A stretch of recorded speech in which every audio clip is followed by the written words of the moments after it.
It's live now. Thank you very much.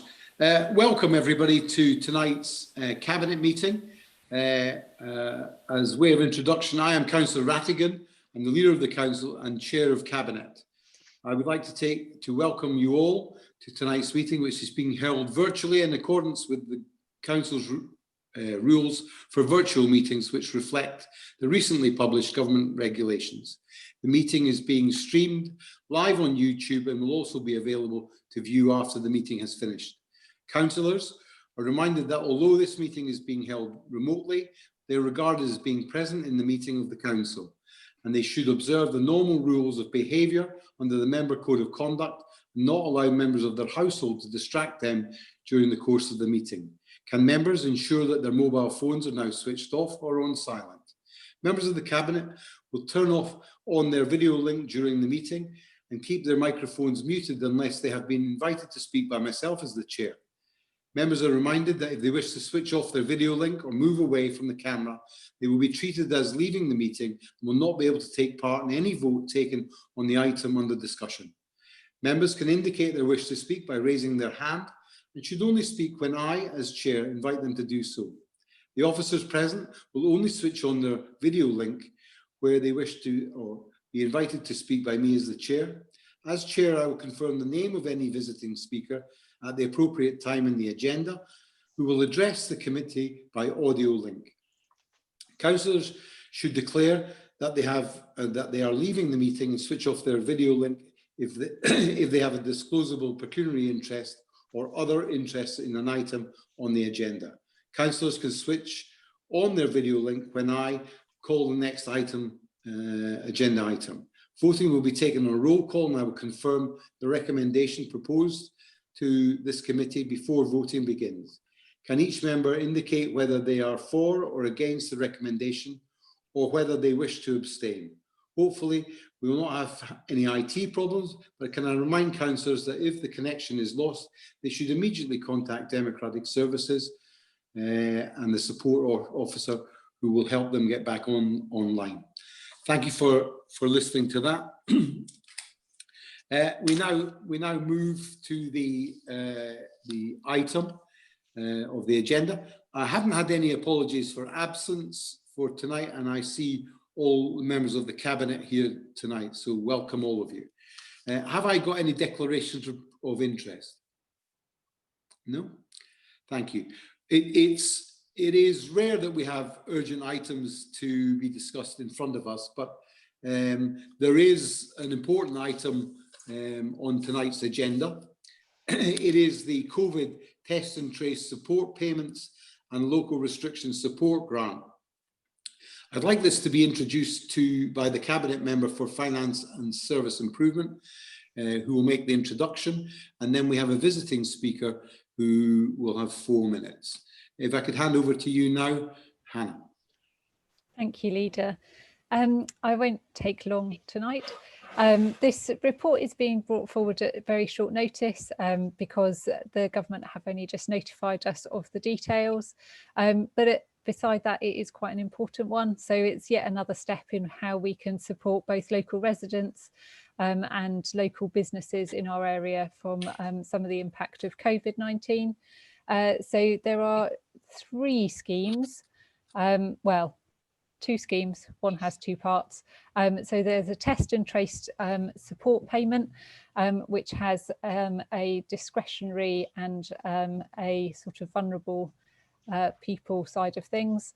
And that is going to be backdated from the 28th of September, so that we will be able to administer payments, so lump sums of up to £500 for anyone who's been contacted by test and trace and been told to stay at home, either because they've tested positive or because they've recently been in close contact with someone.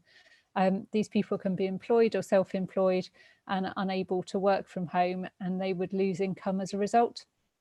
And are also currently receiving universal credit, working tax credit, income-based employment and support allowance, income-based job seekers allowance, income support, housing benefit and or pension credit. So that's the first. Secondly, there is a discretionary scheme. So basically all of the above features, but where people aren't receiving any of the income support methodologies. So we will be firming out our discretionary criteria, and the paper gives delegation to the Executive Director for Corporate Services in consultation with myself to agree specific criteria for that. We also have the Local Restrictions Support Grant, which is discretionary grants up to £1,500 for any eligible business, which we will also be looking to flesh out details under delegated powers. So I do welcome these. I think it's very important that we continue to support businesses and local residents, particularly those who may be more financially vulnerable. And as it's a government scheme, it's up to us to administer it as quickly and as well as we can. I think we've got an excellent track record in this, particularly with some of the grants we've had recently, and so I do commend this report and its recommendations to you now. Thank you for that full summary of the situation. I'd now like to invite Councillor Andy McCormick to make some comments to it. Andy, are you with us tonight? Yeah, can you hear me, Cabinet? Yes, indeed. All right. That's great. Okay, so there's not a lot that you can really say in terms of this scheme. It's going to be a government scheme. You know, I don't doubt that it might be needed. My understanding is that it would only apply if the local lockdown was in place. My understanding also is that the measures were announced on September the 9th with details on September the 20th. It was supposed to go live from September the 20th. The 12th of October is the latest date we should be administering it. It will be administered by the Section 151 officer. The only thing that I'm still a bit uncertain of, and I have had some correspondence on this, is why the paper was only appearing at the very last minute, close of play Friday over the weekend, given that the details might have been made available to you on the 20th of September. That does seem quite a long time. And also, what mechanism is in place for members to refer businesses and individual inquiries? I wouldn't like to think the Section 151 officer would be inundated with inquiries. Is there some mechanism in place to approach direct? You know, that might help things run a bit more smoothly. And that's all the comments I have, really. A couple of questions on how it's going to work, and hopefully, if it is tied to a local lockdown, we won't need to use it. Thank you for that, Councillor McCormick. Hannah, would you like to pick up any of those points? Yes, so for clarity, although it was announced, the guidance actually only came out on Thursday last week, and then we were given clarity over exactly what funding we would get as a local authority on Friday. So officers have done an incredibly quick turnaround on this, as we commend them for doing so, and therefore I'm quite happy with the timeliness of the report. In terms of lockdown, that's I believe from my understanding is focused on the business side of things, but the test and trace would be eligible for any resident who was contacted now. And so I hope that reassures Councillor McCormick. Thank you. Andy, do you have anything else to add? Because we're remote and we've got to give you your time and Yeah, thanks for that, Chair. Yeah, I mean, the test and trace aspect of it, yes, I am reinsured. It does kind of make a bit more sense now that although the government may have announced this scheme in principle on September the 9th and said that they had details on the 20th September, in actual fact, you didn't get them until Thursday the 1st, or not even know what funding you were getting until Friday the 2nd. Then, yeah, I mean, that figures, and you had to get a paper out because you got Cabinet, 2 working days later. So, yeah, I mean, I think that answers my questions. And hopefully we will have a good system in place that, I'm hoping that we won't have people inundating the Section 1.5 Officer Direct, that things will run quite smoothly. Apologies, Councillor McCormick, I didn't pick up on that part of your question, but we will have a direct link for people to contact, so they will not have to be emailing our director herself, and we will have online forms for people to fill out where they're appropriate, but people can also get assistance to fill those in person if that's what they need. Okay, thank you. Councillor McCormick, just to say that obviously, had I had details of the government scheme, I would have relayed them through the group leaders. You can be assured that if things are urgent, we will make sure that the group leaders get together. But this has been a very short span between knowing how the scheme runs and our requirement to have it in place. But I've been on a local outbreak meeting today. I can assure you that the numbers for Hampshire are exceedingly low in terms of COVID cases, so much so that there does not look to be the threat of currently of a local lockdown. So I hope that the need for these powers are to be put to the back burner until the situation worsens. But we will keep you informed as and when, and we will keep you informed of the number of requests for the track and trace if we need to. Cabinet, have you got any questions of the portfolio holder, or can I move the recommendation, which is to us as Cabinet? Are you content then? It's to note the requirements. Secondly, the Executive Director of Corporate Services delegated powers to approve the discretionary scheme for test and trace isolation payments. The Executive Director of Corporate Services is granted the powers to approve the discretionary scheme for local restriction support grant in consultation on both of these with the Cabinet Member for Finance and Service Improvement, which is Councillor Hannah Golding. Are we agreed to move this to Cabinet? Agreed. Agreed. Thank you very much. And thank you for dealing with the emergency or urgency powers. We move now to the rest of the agenda. You'll have all had minutes from the meeting that was held on the 8th of September. Are you in agreement that they are a true record of our discussions and are happy to agree them? Agreed? Thank you very much for that. We now move to the economic recovery framework. This has been discussed through the council and is obviously one of the most vital things that we do is to retain the business strength of us as a borough, but where we see opportunities to expand and support businesses, we must take them. We must make sure that every measure of support that we can provide for businesses, small, large, and those that are just about to start the journey from an embryonic wish for the owners and the entrepreneurs in our borough are supported through what we do as a borough council.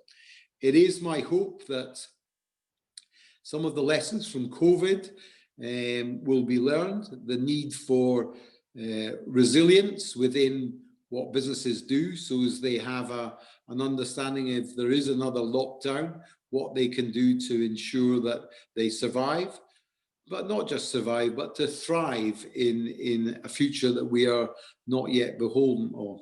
We need to make sure that our officers have a good understanding of who is got expansion needs, who might contract and might unfortunately go out of business, but to help those individuals who do lose their jobs to reskill and upskill so as they can take part in the economic well-being of this borough.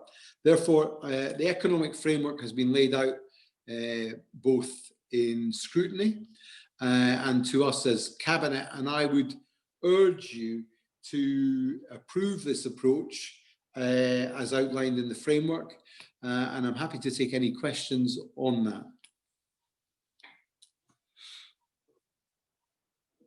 Okay, it is going to, before we recommend it, it is going to be a long and probably quite a painful journey for us economically.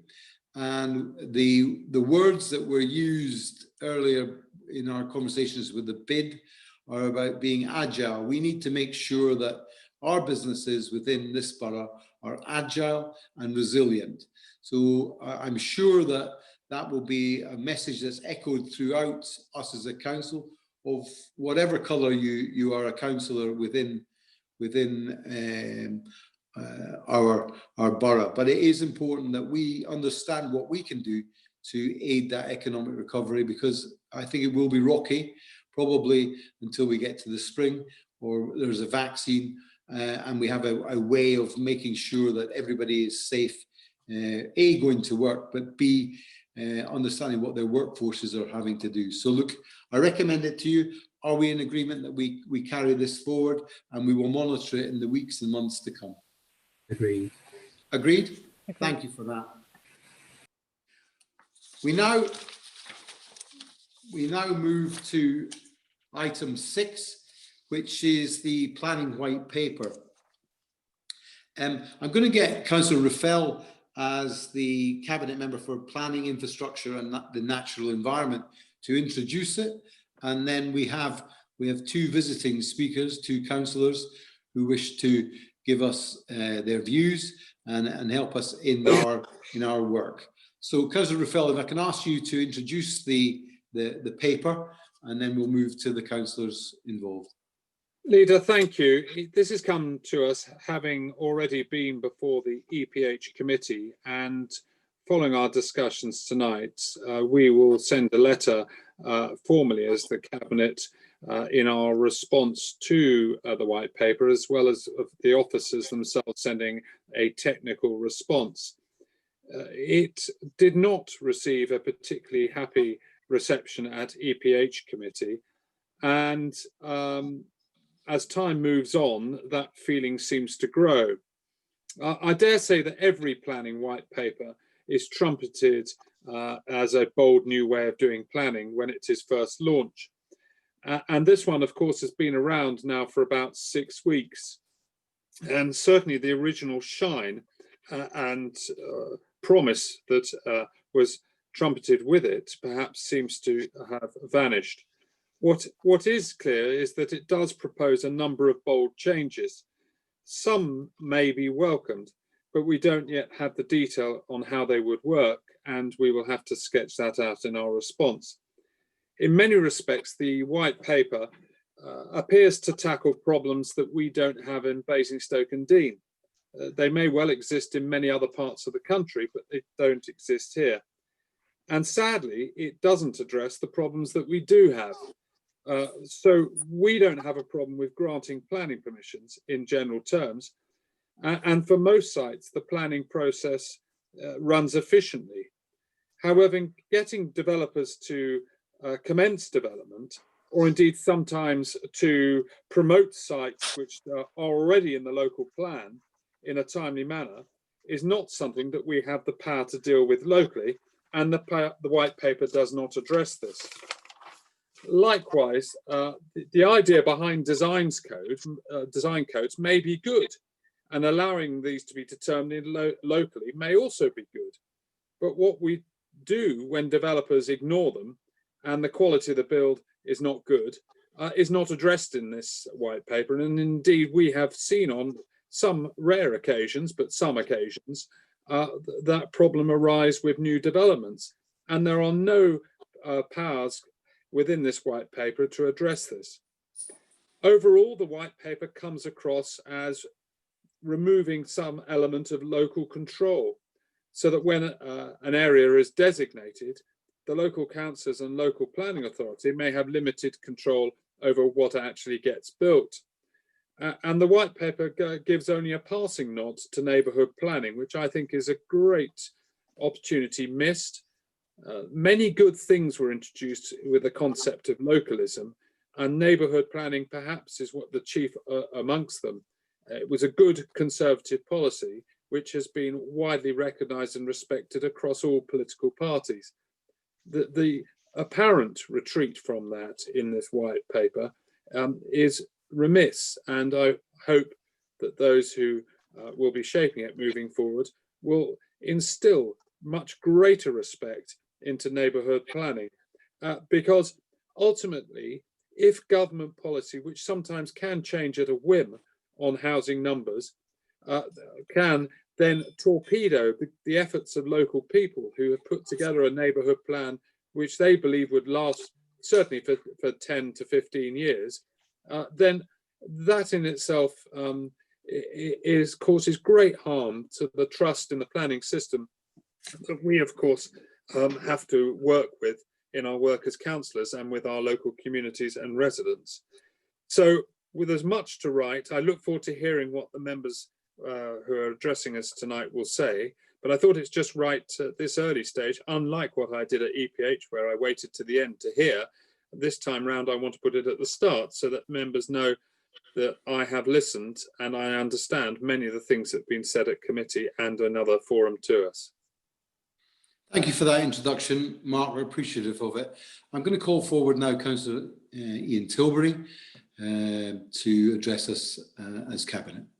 Councillor Tilbury, are you with us tonight? Hello, yes. Hello. Can you hear me? Yes, I can. Thank you, Oh, Ian. great. Yeah, well, I'd like to say I agree completely with everything Councillor Raphael said. And you don't hear that too often, but I think he's made virtually all the points I was going to make.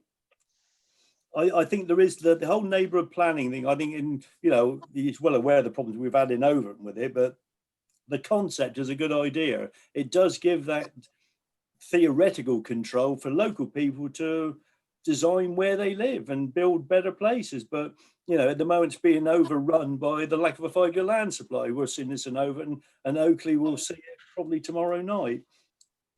And the problem we'll have now is, why would anyone go through all the aggravation, the work, and it's a lot of hard work doing a neighbourhood plan. It's a lot of detail to do all that if it's going to be ignored, and that's largely driven by the 5-year land supply. But this is also going to tend to do the same thing. There's a bit in there about well, it's basically more delegation to planning officer, or it refers to letting experts make the decision. Well, too often we send something to DC because we think it should be thrown out.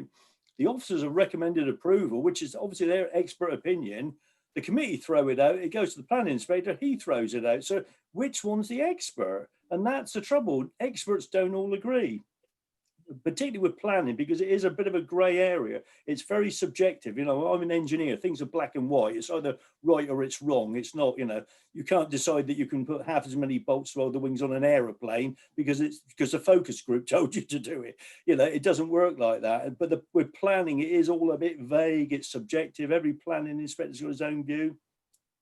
Officers will have their own view from a different authority to ones we have here. So, I think there is a real worry that it could actually alienate the public even more, where, of course, the big thrust of this is all the stuff about digitisation, which we've largely done, and I think most councils have. You can access plans online.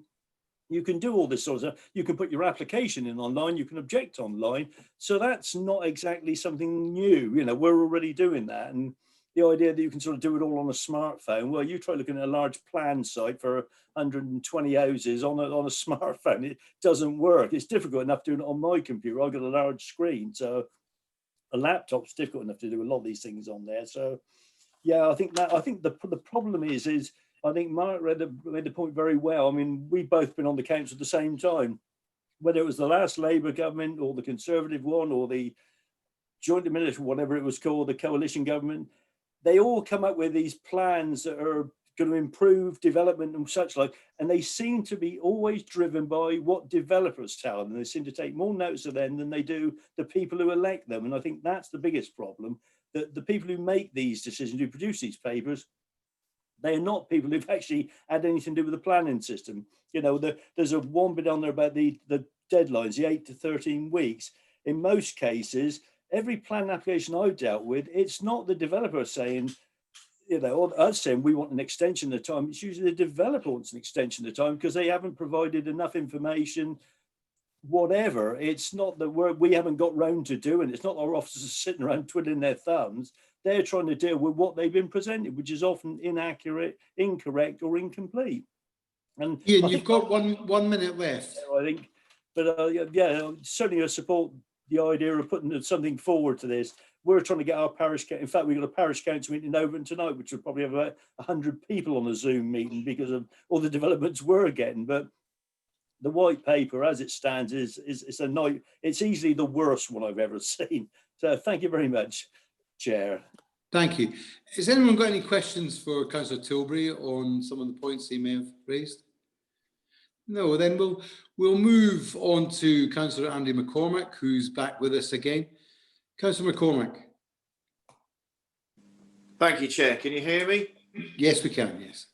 Okay, so yeah, I'm in complete agreement with pretty much all that Councillor Tilbury said, and was very pleased and reassured Councillor Fell about picking up on the step back from neighbourhood plan is remiss. I'm sure EPH, I'm not fully cognizant of everything that was said at that meeting, but I'm sure they had their own take on it. And it does constitute a loss of democratic control and loss of accountability to the public. I think there are good aspects of this paper.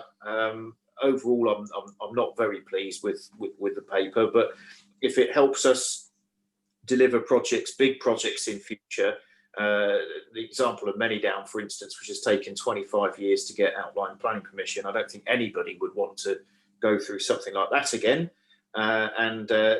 You know, local plan reviews every 5 years and getting the time to execute a local plan and formulate and rejig down is probably a welcome thing as well. How that pans out in practice, I think, remains to be seen.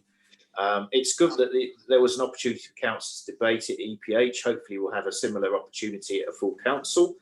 I'm just wondering what opportunity there are for councillors to respond individually and community groups. You know, how wide ranging is this consultation, and will the people at the top actually listen to it? And I have two specific points with questions. First is around the renewal areas and the problems that we have had in Basingstoke in the conversion of offices to flats. One particular example, Churchill Plaza, members are probably aware of the ongoing issues we had there with things like waste collection. We've also got a project in train at Ashford Park in Winklebury. The planning officer hasn't determined on it yet, but they've gone ahead with implementation. It appears there's nothing we can do to stop them.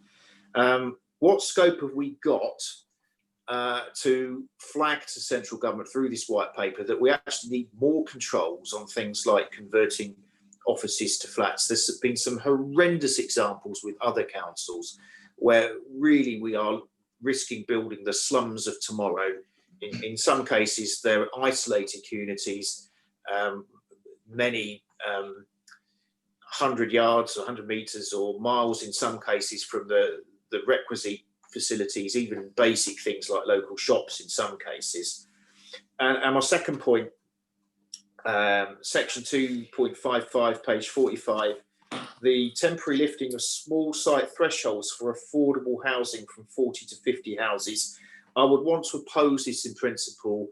I think it has been demonstrated in our experiences as a borough that we do need more affordable housing.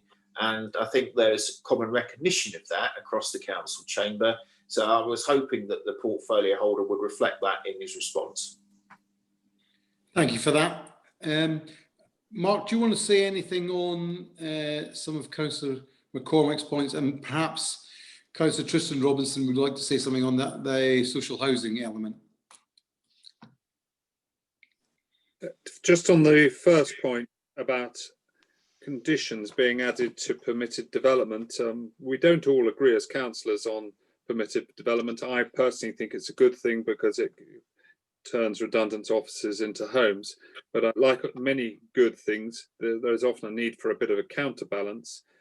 I had read, but I'm not certain that it says this, and we will certainly add it to our response, that there needs to be the ability of local planning authorities to add conditions to permitted developments so that they can provide homes, and we can ensure that the quality of those new homes is good enough, because at the moment offices that are far from open space without appropriate facilities being then turned into homes, we don't have any influence or significant influence over them. So I think there's some room for manoeuvre there. As far as the threshold to affect the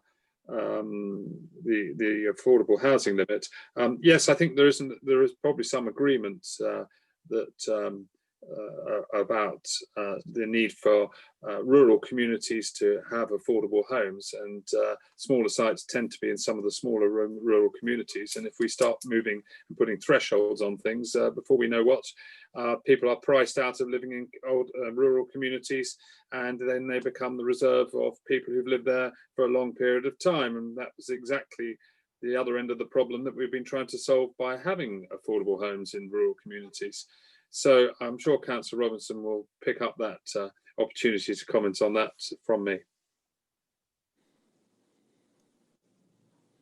Thank you very much. I think I'll probably start with just some general comments.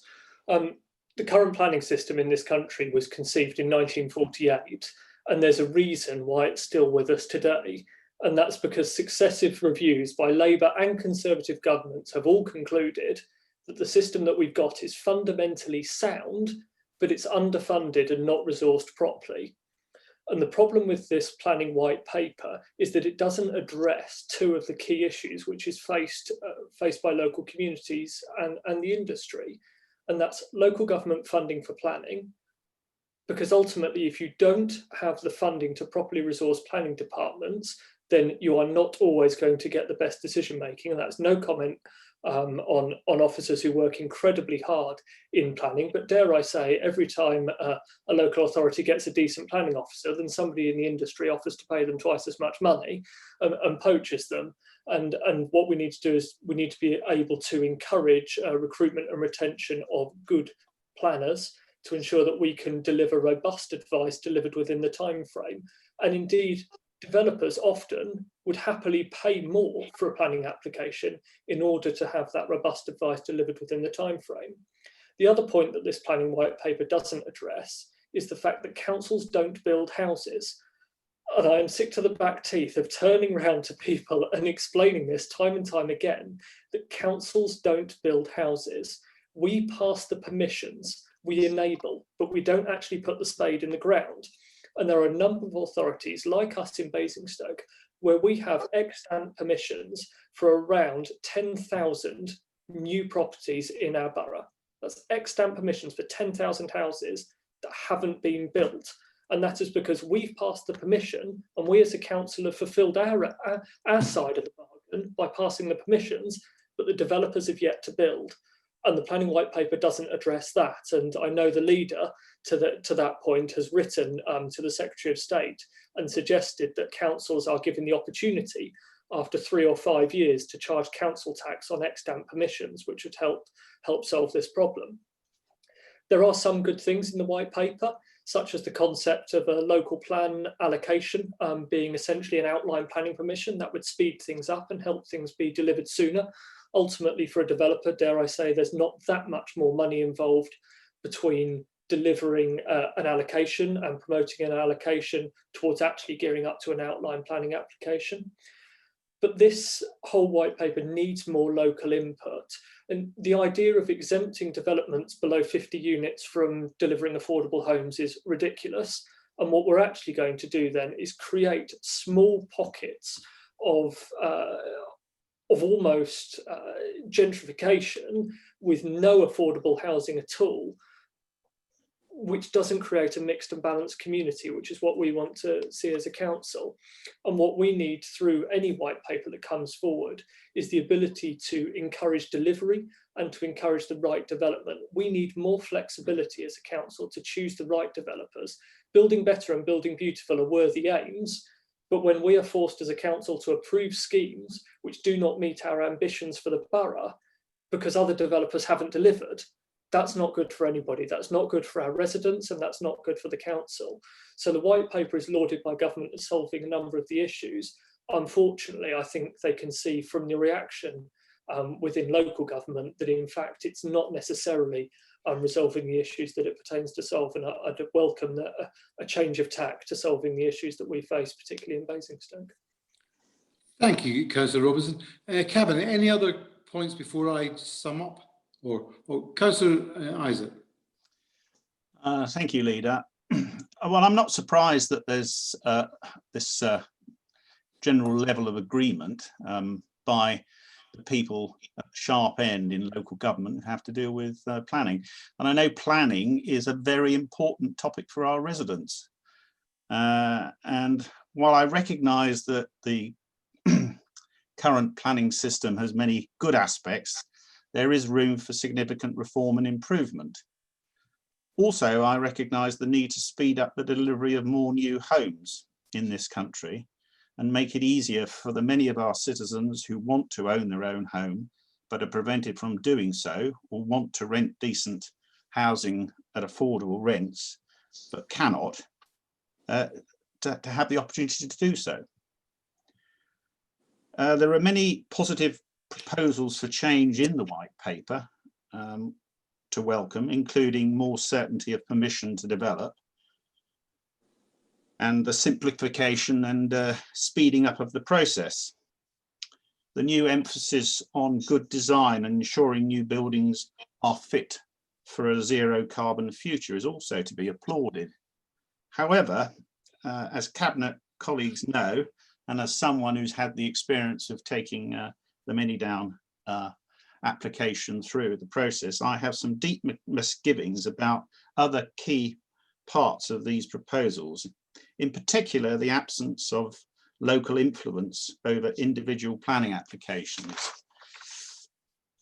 It is not sufficient or acceptable to restrict local input at the plan making stage only.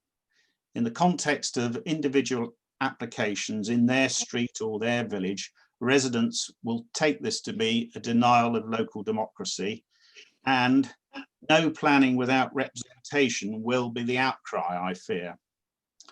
Other concerns I have centre on infrastructure, i.e. roads, schools, etc., being paid for on occupation of a development, with local authorities invited to borrow for this huge expenditure on the expectation of payment at some point in the future from the developer. The new proposals for the provision of affordable housing also like other colleagues, do not convince me. So I think these proposed changes represent a planning revolution rather than a reform of a system which, as Councillor Robinson has remarked, has been in place and has worked for over 70 years. So I will support a constructive but objective submission by Cabinet to this white paper. Thank you, Councillor Isaac. Cabinet, anyone else like a go? Mark, do you want to say something from you? No, we're content. Then perhaps a few. I'm content. You're content, that's great. A few added items from me. Firstly, on Councillor Isaac's point, an exclusion of locals on local decisions seems to me absolutely appalling, and will come to the demise of local government, because people will say, what is the point? And I think that deficit in what we do and how we do it is dangerous for us all. To some of the other points, I think we need to make sure that spatial standards are required on permitted development. That means that we won't build the slums of the future, and that a certain standard will be expected and delivered for residents who take up occupation of those homes. The threshold has already been touched on by Councillor Raffel and by Councillor Robinson. I think is frankly ridiculous and puts in danger small developments in the villages, which we need to have, because if we are to retain people within the villages, they need to be able to get the first steps on the housing ladder, wherever that is, however tentatively that is, and we need a mixed occupation for the villages to thrive and not just survive. I'd like to finally pick up on the threat to our finances, as reiterated by Councillor Isaac. The idea that we should pay for infrastructure with the risk moving from the developer to ourselves is frankly frightening, when local government finances are in such a precarious state that I cannot, in all good conscience, support that move by the white paper to do that. So there's possible things to like in it, but I'm afraid my vote does not go down with this, and therefore we need to make strong representation, not just to consider a tweaking of some things, but for a radical change in what the white paper is outlining, and to make the planning process much better than it is now, and much more to the needs of residents and our communities in the future. So I think the recommendation is that we note it and make further consultation to the white paper, and do that quickly and robustly. And I would urge the Cabinet member to take on board everything that's been said tonight, especially by our visiting councillors and by our Cabinet, and make that response as robust and as forthright as possible. Are we in agreement that that should be the course of action? Good. Thank you very much. Finally, because there is always a finally, there are no other items to be discussed tonight for the exclusion of the press or public, and there are no confidential items for your information. Therefore, I'd like to conclude the meeting tonight and thank you all for your attendance and your input, and that of the visiting councillors. So thank you tonight, and it's ended. Thank you. See you soon. Bye-bye. Thank you.